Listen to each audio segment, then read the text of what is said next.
Assalamualaikum warahmatullahi wabarakatuh. Perkenalkan, nama saya Warti Mayani. Di sini kami akan menjelaskan hasil makalah kami yang berjudul Mudharabah yang dibimbing oleh dosen Ibu Ikhti Aini SIME. Saya sebagai pertama dan teman saya Siti Aisyah Hasibuan sebagai pemateri kedua dan teman saya Fauzia Nur sebagai pemateri ketiga. Saya sebagai pemateri pertama akan menjelaskan pengertian mudharabah. Jadi, kata mudharabah berasal dari bahasa Arab yang artinya bagi hasil. Menurut bahasa, kata mudharabah semakna dengan al-qat'u atau potongan. Menurut istilah, mudharabah memiliki beberapa pengertian, yaitu menurut para fuqaha, mudharabah adalah akad antara dua pihak saling menanggung, yang dimana salah satu pihak menyerahkan hartanya kepada pihak lain untuk diperdagangkan dengan bagian yang telah ditentukan dari keuntungan dengan syarat-syarat yang telah ditentukan. Sedangkan menurut Syahid Sabik, mudharabah adalah akad antara dua belah pihak yang dimana salah satu pihak mengeluarkan sejumlah uang untuk diperdagangkan dengan syarat keuntungan dibagi dua sesuai dengan perjanjian. Jadi dari beberapa pengertian para ahli dapat disimpulkan mudharabah adalah akad kerjasama usaha antara dua pihak di mana pihak pertama yaitu syahibul mal menyediakan seluruh atau 100% modal sedangkan pihak lainnya menjadi pengelola.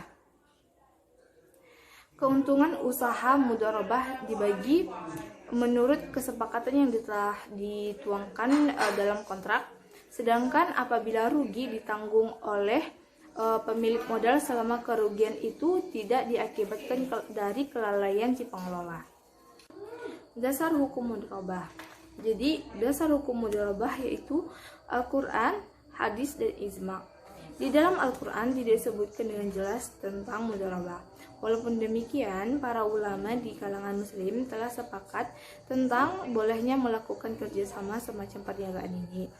Secara umum, dasar hukum mudharabah lebih mencerminkan kepada anjuran melakukan usaha.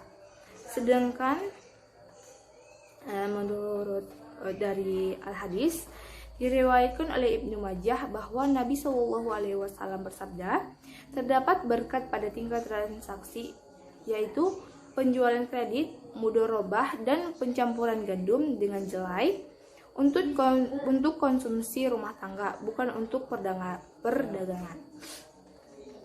Dari sunnah, bukti yang jelas mengenai keabsahan mudharabah adalah perbuatan Nabi SAW sendiri yang tadinya bekerja sebagai mudharib bagi Khadijah. Dan yaitu yang ketiga, ijma'. Bukti tentang keabsahan mudharabah adalah praktik mudharabah oleh para sahabat yang merupakan ijma' atau konsensus opini di antara mereka. Dikisahkan oleh Zaid bin Aslam dari ayahnya. Pertama, pemilik barang yang menyerahkan barangnya. Yang kedua, orang yang bekerja, yaitu pengelola barang yang diterima dari pemilik barang. Yang ketiga, akad mudharabah dilakukan oleh pemilik dengan pengelola barang. Adapun macam-macam mudharabah, yang pertama mudharabah mutlak, di mana pemilik dana yang memberikan keluasan kepada pengelola dana. Yang kedua, mudharabah muqayyadah, di mana pemilik dana memberikan kebatasan-batasan kepada pemilik. Itu bagian F, pembatalan mudharabah. Terjadinya pembatalan mudharabah apabila terjadi hal-hal berikut. Yang pertama, tidak terpenuhinya ketentuan-ketentuan atau syarat sah mudharabah. Yang kedua, terjadinya kelalaian si mudharib terhadap yang dikelolanya. Dan yang ketiga, meninggal dunianya antara dua belah pihak, baik si mudharib ataupun si sahibul mal. Dan yang bagian E yaitu mudharabah dalam lembaga keuangan menerapkan sistem bagi hasil. Baiklah, di sini saya akan mencoba menyimpulkan isi dari makalah kami, yaitu mudharabah yaitu suatu kerjasama antara dua belah pihak atau lebih, yang dimana salah satunya si penanam modal dan salah satunya yaitu si pengelola, atau dalam istilah si mudharib ataupun si sahibul mal. Macam-macam dari mudorobah terbagi menjadi dua, yaitu mudorobah mutolakoh dan mudorobah mukoyadah. Yang dimana mudorobah mutolakoh yaitu si sahibul mal memberikan keleluasaan terhadap si mudorib yang dikelolanya. Sedangkan mudorobah mukoyadah, sahibul mal memberikan batasan-batasan terhadap si mudorib mengenai usaha-usaha yang akan dikelolanya. Mungkin cukup sekian isi dari makalah kami. Saya sudahi dengan salam.